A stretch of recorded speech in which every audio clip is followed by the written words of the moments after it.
education, I did a bachelor's of business management with a specialization in marketing from University of Nottingham, and then I did a master's in marketing after that from the University of Exeter. I worked for 2.5 years at Oberoi Hotels after that in sales and marketing, and I worked for 6 months after that in this NGO based in India, in Delhi, called Helpage India, where I was working in the CFR team. Alongside that, I'm just saying this because I run a business alongside. I'm not going to talk about it, but I actually run event management cum music label that releases music that I own as a company. In terms of the hotel industry, I'm probably going to focus most on that because I have maximum experience in that domain. I work for a company called EIH Hotels Limited, which is East India Hotels, a publicly listed company. We have about 15,000 employees, 28 hotels in India, 7 overseas, with 5 luxury cruisers across the world. Operate basically between 2 brands, Oberoi and Trident. Oberoi is a slightly higher brand of luxury hotels. Tridents are a slightly lower category. Just to give you a little idea in terms of pricing, Oberoi's start from anywhere between 14,000 to 15,000 rupees a night and go up to about $1.5 lakh a night for a room. And the Tridents start from somewhere around 7,500 and go up to about 30,000 rupees a night. We are considered to be one of the best hotel chains in the world. We won numerous awards in terms of marketing, in terms of best hotel service. In fact, the Oberoi in Udaipur, for those of you who know what this hotel is called, the Oberoi Udaipur, was voted 6 times as the best hotel in the world. In terms of my role, what I did, I was an assistant sales manager in the sales and marketing team, and I was the SPOC between sales and marketing. Because as a hotel industry, there's not a lot of marketing that the Oberoi group does, as against a lot of competitors. So I handled corporate sales for about 400 clients across NCR, which is the national capital of Delhi. And I used to sell all Oberoi hotels, Trident hotels, banquets, F&B, everything. And when you actually get into the hotel industry, you get training across all domains, which includes housekeeping, which includes banquets, which includes F&B. I didn't do anything in F&B but eat, but you're supposed to cook, but I didn't do anything. So yeah, it's a very interesting job. It's a lot of hard work. We used to work 6 days a week. It's actually a 24-hour job because I used to get calls at 3 o'clock at night. I had to rush to the hotel if I had a VIP check-in. There were a lot of good perks about the job as well because I used to get to travel a lot. So if you confirm a conference with a corporate client, you get to travel and stay in the hotel for free. I had a 50% discount on everything in every Oberoi and Trident hotel across the world. I even got a company-sponsored trip to go and stay at Egypt, next to the pyramids, in an Oberoi hotel that we have there. So that was what we did, what I did. And in terms of competition in India, initially we had basically 2 competitors, ITC and Taj.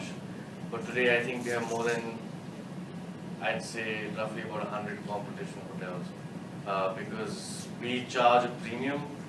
And I think it's one of the hardest things to sell a hotel room because the utility for a person for a hotel room is just to sleep. And people don't want to spend that much money.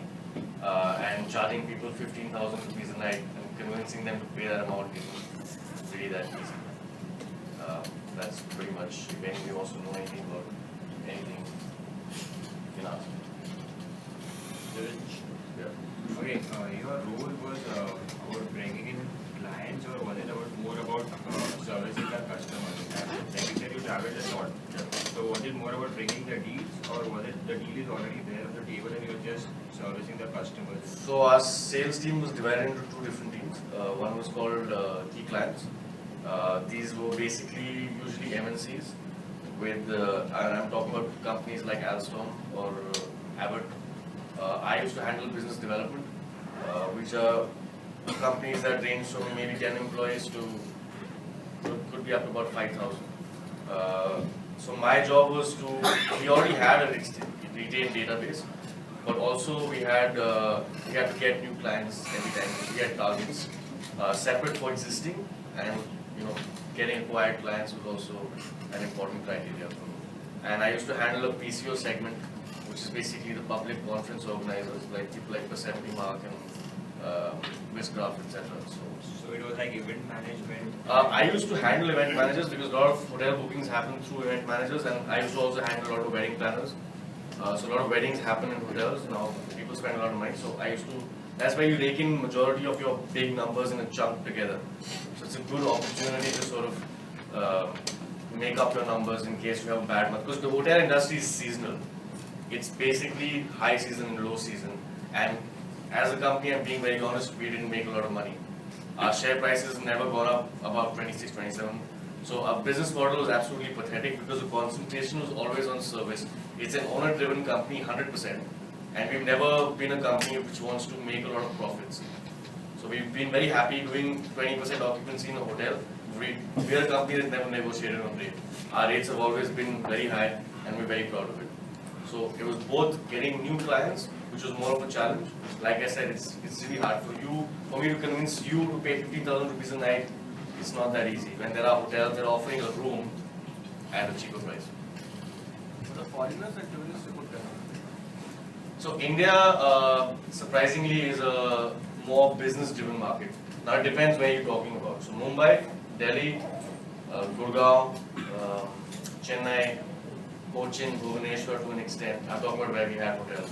Are mostly business-driven, and we had something called, and I was discussing this with Arun the other day. We had something called an RFP, which is basically a request for proposals. So global organizations like, for example, I was talking to Ganesh as well, Abbott float an RFP from the global headquarters and say, you know what I'm talking about. So they float and we accept, or they accept us and we give them rates. So in case our rates match theirs, then they stay in our hotels. So to answer your question, India is mainly business travel driven. It's not leisure. It's not leisure at all. It's the leisure travelers. I've done a profiling, a very high profiling of the Indian tourism industry. The main leisure travelers who come to India are mainly from Eastern Europe and Russia, and they don't spend a lot of money here. So they come in chartered flights and they mostly go to Goa or something. But the guys who actually, the kind of profile that we look at to spend, and I'm talking about our leisure hotels are more expensive than our business hotels. So I'm talking about in Udaipur, a standard room costs about 22,000, 30,000 rupees a night in off season. So like you tie up with MNCs like Alstom and other Correct. companies. So do you provide some discount to them? Yes, we do.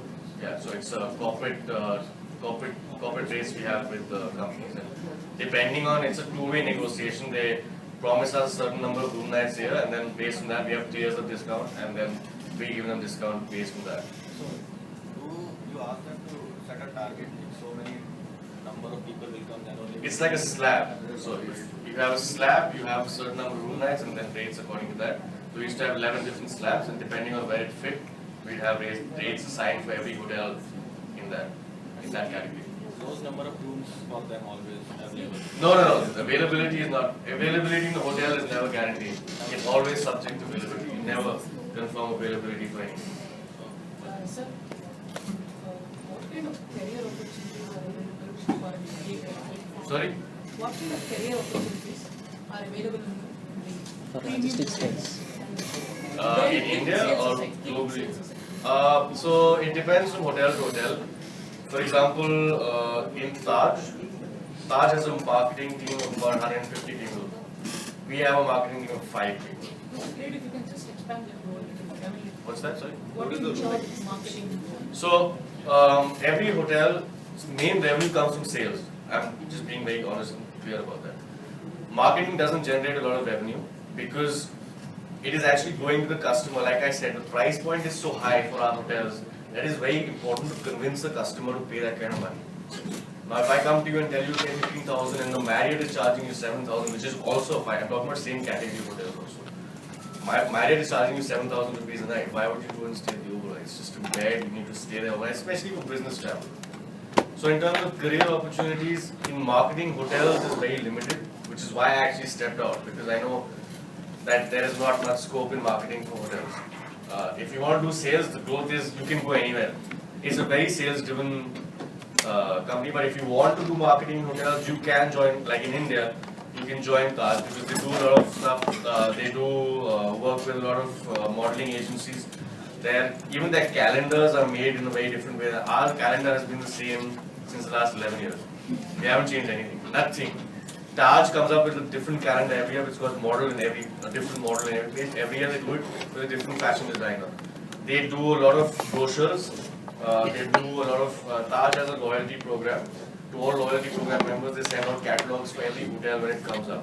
They came up with a new hotel called Vivanta by Taj in Kashmir in Srinagar. Now my dad is a loyalty member in Taj, even though I used to work for him. But he got a catalogue of that hotel. It was a 35-page catalogue, which book was that big. I don't think Oberoi even has that. It doesn't exist. So it's a huge difference. But scope is mainly sales driven, unless you were like at that level where you were a. But for a company like mine, it was owner driven completely. So nothing in the hotel in my company used to work without the owner's discretion. So if the owner doesn't like the chair, the whole chair set has to be removed. So nothing moves forward without his approval. That's somebody else had a question. Could you talk a bit more about your corporate field experience? Like you have with 400 clients, right? Correct. So, like what do you actually do in that? So I was telling Kaushal, I was in business development. So the idea is to get business from new clients and also to steal clients from competition and shift them to you. Now it depends who you consider competition. For example, in Delhi, and I'm sorry for those of you who are not from Delhi, we have a hotel in Delhi called the Aman Hotel. Some of you may have heard of it. They charge a room rate of about 60 to 70,000 rupees a night for a standard room. They only have two categories.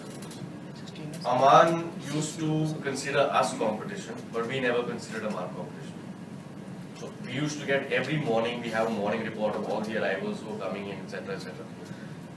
And we have a competition set. Every hotel in Delhi and in India shares their figures every night of occupancy, this, that, except for Hyatt. They never used to share their figures. Globally, Hyatt has a policy of not sharing its figures.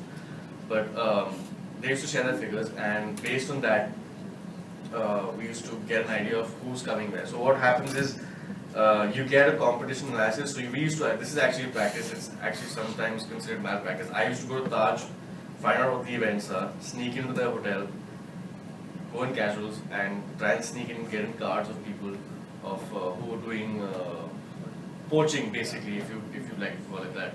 And we used to also we had moles in other hotels who used to leak reports from them, send them to us, get a list of all their clients and phone numbers, everything, call them, try and convert them to. I've got a lot of people have sworn at me for doing that, like I'm talking about proper swearing, Delhi style, for doing that. But yeah, it was. But it's really hard because you meet clients who don't understand the value of services. You're selling your service basically. It's a room at the end of the day. I mean, it could be 700 square feet, it could be anything. Nobody really cares today, it's money. But if you're still charging a premium on the rest of the market, it's very hard to justify. So you had people from across all dimensions. I've had clients who want to only stay in 1,50,000 rupee rooms a night. Shoaib's ex-boss used to stay in our hotel, and he used to pay about $1.5 lakh for a night.